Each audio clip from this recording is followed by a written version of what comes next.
It was cracking, everybody. It's your boy Jason Yamamoto. Today I'm going to be answering one of my subscribers' question. He's been a long time subscriber, and he's planning to go to active duty. You know, most of you guys are watching my videos or always been a good supporter of the Army or been, you know, asking a lot of questions about the Army, which is cool. You know, I'm okay with that. So, anyways, this subscriber of mine, he's planning to go on to active duty. Right, he's planning to go on active duty, and he has a 3-year-old daughter he has to take care of. He's 22, turning 23 next year.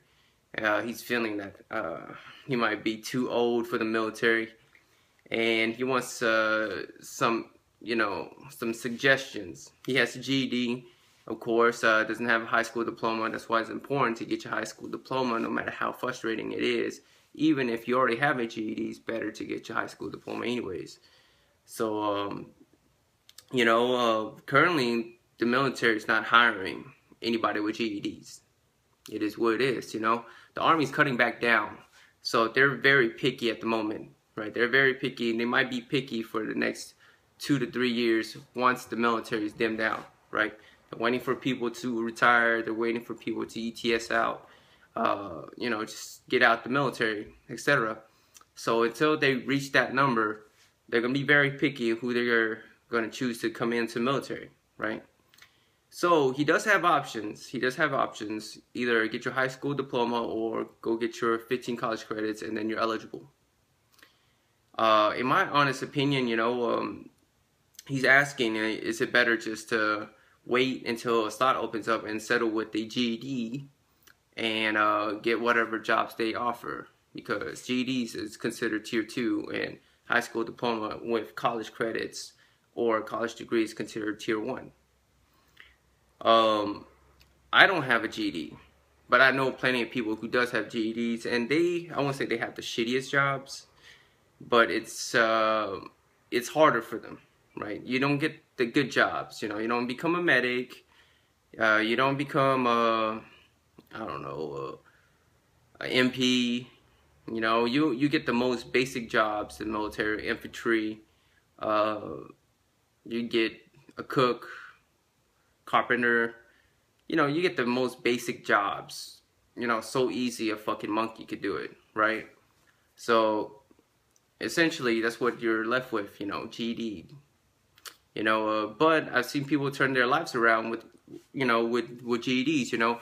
They get in the military, they understand that, everybody gets paid the same. E1 to E fucking 9, unless you fall in that category. Everybody gets paid the same. Like, let's say a person who does finances, right?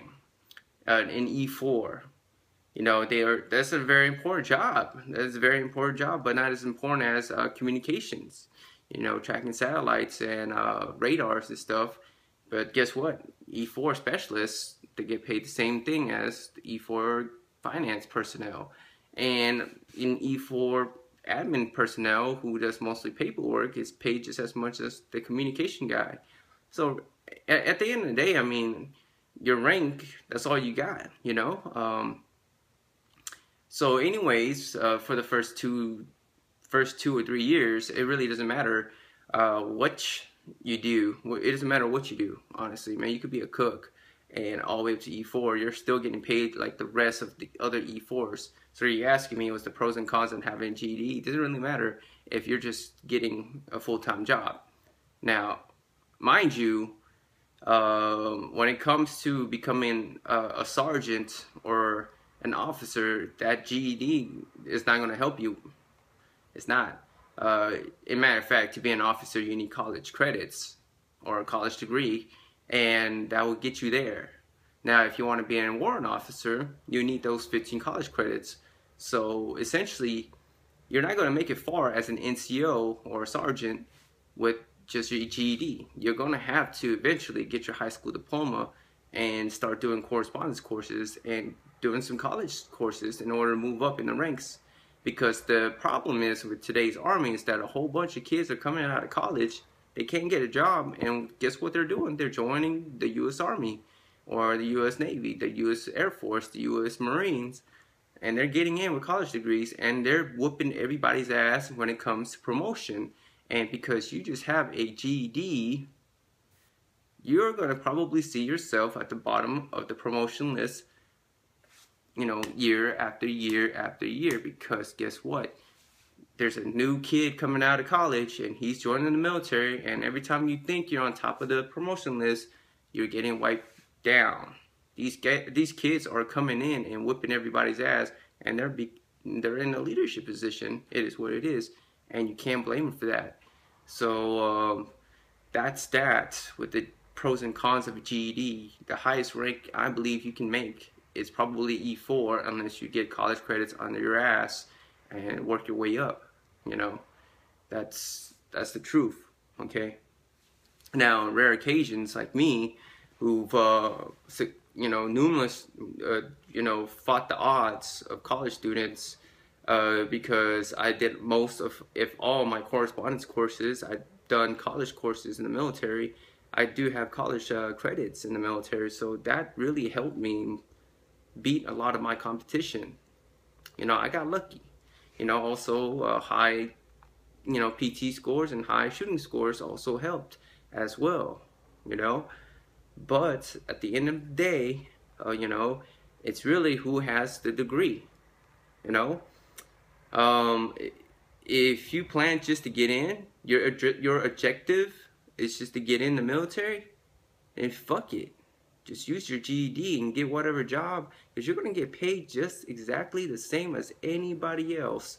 An infantry guy who's busting his ass, carrying a rucksack, climbing fucking mountains, is still getting paid the same as a paper pusher behind a desk in a cozy fucking AC job. Right? He's walking his ass, the only place he's walking to his ass is to the dining facility, and after that to the fucking gym getting huge. Well, the other guy, who's a fucking infantry guy, he's humping and rucking and eating fucking MREs, and he's bitching and moaning all fucking 4 years or 3 years of his contract. So essentially, who gives a fuck? You know, go get the easiest job you can in the military and make that your career. And then if you decide you want to up your career, go get your 15 college credits, which is very transferable. All you got to do is just, you know, do your ACE college credits on your ATARs or whatever, and just move up. You know, just move up like where everybody else is at, and become a warrant officer. You know, you don't need to be a lieutenant or captain, but mind you, being a lieutenant, captain, all of them, there's a whole different lifestyle, and beyond that, being a soldier, and gives you more respect in the military, and not only that, a very satisfying and rewarding career as being an officer. But at the same time, you can get the same feeling and emotions by becoming a warrant officer as well. So all you got to do is start off as, you know, enlisted, end up becoming a sergeant, get your 15 college credits, and get your letter of recommendations, and then you become a warrant officer. I don't want to say it's that easy, but that's how it's going to work. You understand what I'm saying? So, trying to stay on topic here, you know, I mean, I would recommend, if you're just looking for a job, just go in with whatever you got. But if you can't get in because of your GED, of the current situation, you can play the waiting game. You can play the waiting game. You can follow up every month. Hey, Sergeant so-and-so, is there any slots for GED? No. All right, next month. No. Next month. No. Next month. No. If you do that for a whole year, no. You know, in that time, if you're gonna play that waiting game, you might as well go get your 15 college credits right now. You know what I'm saying? Just go get it. Fuck it. It's gonna only benefit you. It's gonna pay out at the very end. Go get your 15 credits. Become tier 1. Get a good ASVAB score. You know, anything above fucking 50, you're straight golden, right? Pick the job that you want. You know, pick a cush job. I want to say, just go get, you know, become an MP, or go get, you know, admin, communications, let me see, I don't know, medic, I don't know, do something. Just pick a job. Doesn't really matter what you do. Just know that if you wait, I wouldn't recommend you waiting. I might as well just go get the fucking semester done, because like I said, it's just gonna end up paying out anyways. And then when you do become active duty and you do get stationed at your first base, you know, you grab your daughter and they're gonna ask you if you want to do BAH, which is your basic allowance housing, and you get to live on base with your daughter, and you're good to go, in my opinion. I mean, that's just me. So that's just my opinion about this situation, and hopefully you pick the best route, which is either get your high school diploma or go get your 15 college credits. That's just me though. That's what I would have done if I was in your position. Sometimes it's better to get more, and then it's going to pay out more at the end of the day, you know. And then when you go into the military, you'll have 15 college credits, and that's 15 college credits that could go towards your promotion packet when you become an E4 and you want to go to an E5 sergeant. Anyways, man, hopefully this answers your questions. It's your boy Jason Yamamoto. Don't be hesitant to ask more questions about the military or fitness, and I'll talk to you guys later. 9, 3,